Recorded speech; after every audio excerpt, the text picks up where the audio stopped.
नमस्कार दोस्तों, Himachal now news में आपका एक बार फिर से स्वागत है।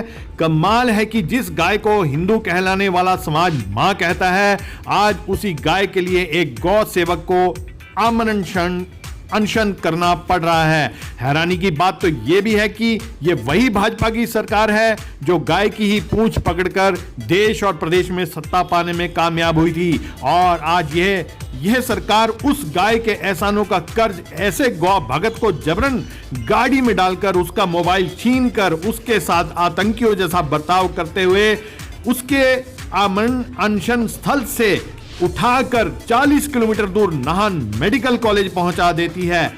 बस जुर्म इतना है कि उसने गाय के संरक्षण की बात की है। गाय का 4 साल हो चुके हैं गौ आयोग बने हुए, बावजूद उसके आज भी गौ माता सड़कों पर घूमती है और उनके ऊपर टैग भी लगाए गए हैं, बावजूद इसके कोई कार्रवाई नहीं की जाती है। और बड़ी बात तो यह है, हम आपको यह भी बता दें कि और जब एक स्वस्थ आमन गौ भगत इसके लिए अनशन करता है तो उसे नाहन मेडिकल कॉलेज के लिए चेकअप के लिए भेज दिया जाता है, और जब वहां पे चेकअप में वो बिल्कुल सही पाया गया तो यहां ना केवल गौ भगत कहलाने वाले भाजपा सरकार की किरकिरी होती है, बल्कि पांवटा साहिब स्वास्थ्य विभाग की कार्यप्रणाली पर भी प्रश्न चिन्ह लग जाता है। और बड़ा सवाल ये खड़ा हो गया कि आखिर ये किसके कहने पर सचिन को नाहन भेजा गया और भेजने के पीछे सरकार व प्रशासन की मंशा क्या थी। करना चाहिए ऐसे डॉक्टर को। एक्सरे बोल रहे हैं आप यार, यहाँ ये वही शुगर लेवल मेरा नॉर्मल कैसे आ गया यार? आप लोग ना जनाब, मेरे हाथ जोड़ता हूँ मैं, ये गाय माता के मत आप करिए, ये इसकी बददुआएं बहुत बुरी हैं। ये मरने के बाद भी आदमी को तार देती है, जीते जी धरती में गाड़ देगी। गौ माता है ये, मैं तो उसी के आगे हाथ जोड़ूंगा। मैं आपको बोल रहा हूँ, मैं कुछ नहीं कर सकता यार। आप जबरदस्ती एक्सरे करा ले, वो करा, मेरी कौन सी हड्डी टूटी है बोलो? आपको मैं कंधे पे उठा के पौटा चल पड़ता हूँ, बताइए। सेवा करते हैं हम गौ माता की यार, कमाल की बात है। जबरदस्ती टेस्ट कर रहे हैं, वो कर रहे हैं। वही टेस्ट जनाब 1 घंटा पहले पौटा में कह दिया आपकी जान को खतरा है, जबरदस्ती उठा के मेरे को गाड़ी में फेंक दिया। यहाँ नॉर्मल आ गया, बताओ अब बीच 1 घंटे में नॉर्मल कैसे आ गया? नहीं, जान को खतरा है क्यों, किस तरह से बता रहे हैं? क्या आप कुछ खा पी नहीं रहे? मैं 4 दिन से अनशन पर हूँ जी, आज चौथा दिन है। मैंने कुछ नहीं खाया है, सिर्फ पानी पिया है। पानी की बोतल भी मैंने बोला जनाब पानी की बोतल तो ले लो, आधे घंटे बाद कहीं माजरा से आगे रोक के मेरे को पानी की बोतल देना है। तुम ये मानवता है? मतलब तो कोई अगर गाय की इनको बर्दाश्त, ना तो गाय बर्दाश्त है, ना इनको गो भक्त बर्दाश्त है, ना गो हित की कोई बात करे वो भी बर्दाश्त नहीं है इनको शर्म ही नहीं है। जी हां, तो आपको यह भी बता दें कि यह घटनाक्रम पाकिस्तान या बांग्लादेश का नहीं है, भारत देश के हिमाचल प्रदेश का है, जिसे देवभूमि कहा जाता है।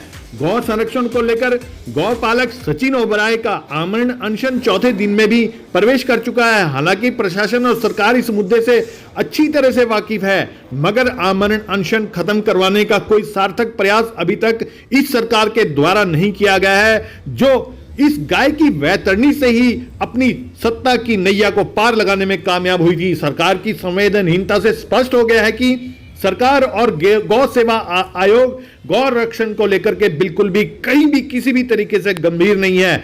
नहीं तो एक गाय माता के लिए आवाज उठाने वाले एक गौ भगत की इस आवाज को सुनने प्रशासन भी और सरकार भी आती, तो अब कई संगठन आगे आ भी रहे हैं। गौ माता की रक्षा हो, सड़कों से गौ माता को उठा करके कम से कम आप जिला सिरमौर में गौशालाओं में भेजो। ये मांग को लेकर के हम पिछले 4 दिन से अनशन पर बैठे हैं पांवटा साहिब में। आज सुबह अचानक तहसीलदार साहब आ जाते हैं, 15-20 पुलिस बल आ जाता है, SHO साहब आ जाते हैं, एक डॉक्टर आ जाते हैं इनके, वो ब्लड टेस्ट कर रहे हैं और इधर को घूम करके बोले हाँ इसका बहुत कम है, उठाओ इसको जल्दी उठाओ। अरे हमें दिखाना कितना आया भाई, यहाँ तो वो ब्लड टेस्ट नॉर्मल आ रहा है। अब ऐसे डॉक्टरों को उठा करके परे फेंको कबाड़े में, यहाँ वो ब्लड टेस्ट अब नॉर्मल कैसे? आप गौ भक्तों को पिटवा रहे हैं यार। जिस दिन हम बैठने लगे थे, हमारी गौ माताएं साथी, इन्होंने धक्का मुक्की करी, आज पुलिस ने उठा करके, मैं तो गौओं के लिए बैठा हूं भाई। मैं बताओ मेरी क्या पर्सनल मांग है? मैं तो ये मांग रहा हूं कि ये गाय माता जो सड़कों पे है, हम सब मांगते हैं, जितनी दुनिया सब मांग रही है, इनको कम से कम अंदर पहुंचाओ। ये मुझे जबरदस्ती उठा के गाड़ी में फिकवाया, वहाँ उसका तेल खत्म हो गया, फिर एम्बुलेंस बुलाई, एम्बुलेंस में मेरे को उठा के जबरदस्ती मेरा फ़ोन छीन लिया। फ़ोन अभी दिया इन्होंने भाई साहब ने मेरे को। ये पुलिस इनकी सब एक ही जैसे हैं, ये इनको गाय भी बर्दाश्त नहीं है और गौ भक्त भी बर्दाश्त नहीं है, मुझे तो ऐसा लग रहा है जी। सचिन जी, ऊर्जा मंत्री आपसे मिले थे, पोंटा के एसडीएम आपसे मिले थे, उन्होंने आपको आश्वासन दिया है कि आप अपनी मांगें दें और हिमाचल प्रदेश सरकार के जो मंत्रिमंडल की बैठक होगी उसमें उन मांगों को रखा जाएगा। तो इमीडिएट इसमें समाधान नहीं हो सकता, लेकिन यदि हिमाचल प्रदेश सरकार के एक वरिष्ठ कहते हैं कि हिमाचल मंत्रिमंडल में आपकी मांगों को रखा जाएगा, तो उनके आश्वासन के बाद क्या आपने अपना अनशन नहीं तोड़ा?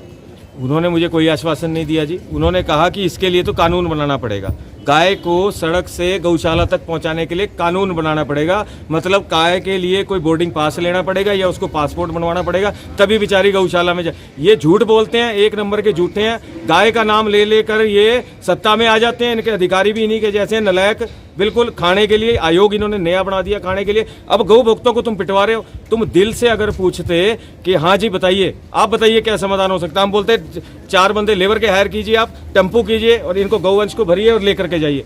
क्यों नहीं, कितनी देर लगती है गाय को घर ले जाने में भाई? गाय को गौशाला भेजने में कौन सा नया नियम बनाना पड़ेगा? ये झूठे हैं एक नंबर के, ये सिर्फ पैसा खाना जानते हैं, ये गाय के लिए कुछ नहीं करना चाहते। एक गौ आयोग बनाया गया है, उसको लेकर के क्या कहना है आपका? जो बनाया इन्होंने आयोग गठन किया देखिए जी, लगभग पिछले 2-2.5 वर्ष से तो मैं भी गौशाला चला रहा हूँ। आयोग तो उसके बाद ही बना, और जिला सिरमौर में किसी भी गौशाला से आप पूछ लिया, आयोग का कोई आदमी पता ही नहीं कौन है, उनको पता ही नहीं आया कौन।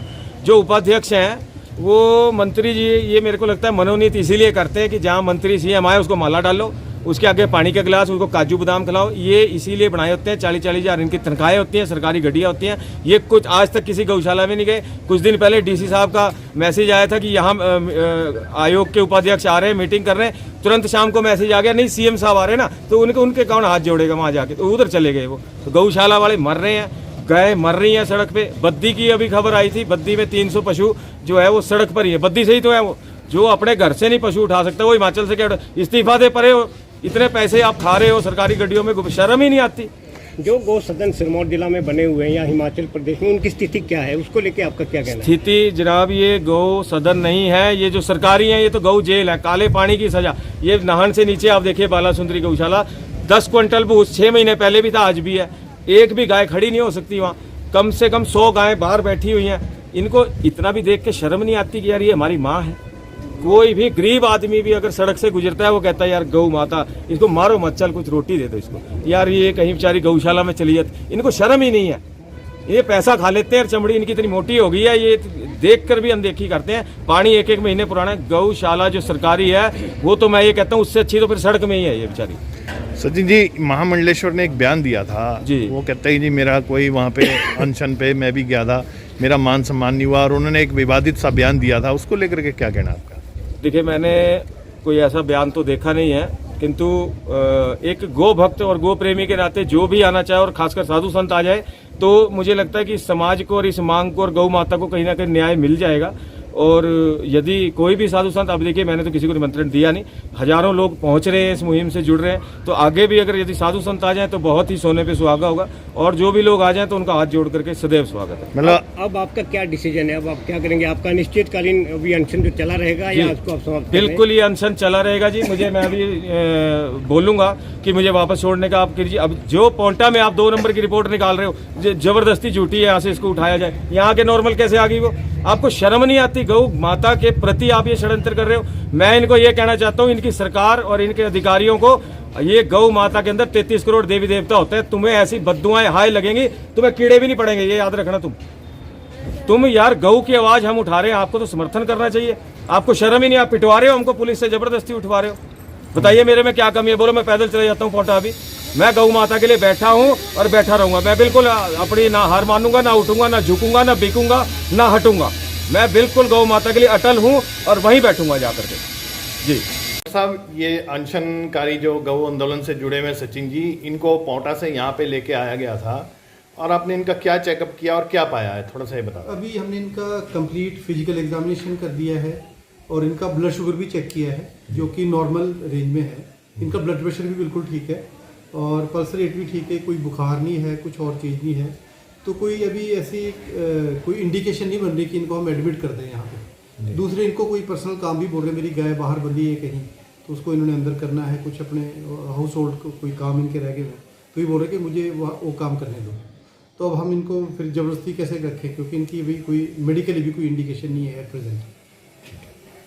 सचिन जी, आज का प्रकरण तो सभी ने देख लिया है और उसके बावजूद मेरे ख्याल से ये मुख्यमंत्री तक भी बात पहुंच गई होगी, क्योंकि मुख्यमंत्री भी अपने आप को एक गौ प्रेमी बताते हैं और उनको लेकर के कि मुख्यमंत्री ने एक आयोग का भी गठन यहाँ पे करवाया था, उसको लेकर के आपका क्या कहना है? मुख्यमंत्री जी के लिए आपका क्या मैसेज है, ये बताएं आप। देखिए, जयराम ठाकुर जी ने ऐतिहासिक फैसला हिमाचल प्रदेश में लिया, आज तक कभी नहीं लिया गया। स्पेशल गौ माता के लिए सेस भी लगाया, आयोग भी अलग से बनाया, उसमें व्यक्ति भी हर जिले में नियुक्त किए और स्पेशल टैक्स लगा करके गौशालाओं के निर्माण के लिए और गौशालाओं की सहायता के लिए भी उन्होंने पैसे उपलब्ध करवाए। लेकिन जो इसका ये काम था आयोग का, वो तो इस टाइम मर गया, मुर्दा है, बिल्कुल दिखता ही नहीं किधर गया। बहरहाल हैरान कर देने वाली बात तो यह भी है कि पैसे की कमी नहीं है। हिंदू समाज एक सक्षम समाज है। कोरोना काल में बहुत मोटा फंड पैसा इकट्ठा किया जा सकता है, पैसे हिंदू समाज दे सकता है। राम मंदिर के लिए श्रद्धा की आंधी आ सकती है, मगर यह वही गाय है जिसकी स्वयं भगवान राम और माता सीता ने उपासना की थी और किया करते थे। आज उसी गौ मां के लिए एक निष्क्रिय आयोग को जगाने की लड़ाई जो लड़ी जा रही है, कहीं ऐसा ना हो कि कल हिंदू मंच और अन्य हिंदू संगठन भी मैदान में अगर उतर गए तो सरकार को जवाब देना मुश्किल हो जाएगा। HNN न्यूज के लिए नाहन व पांवटा साहिब से शैलेश सैनी की रिपोर्ट।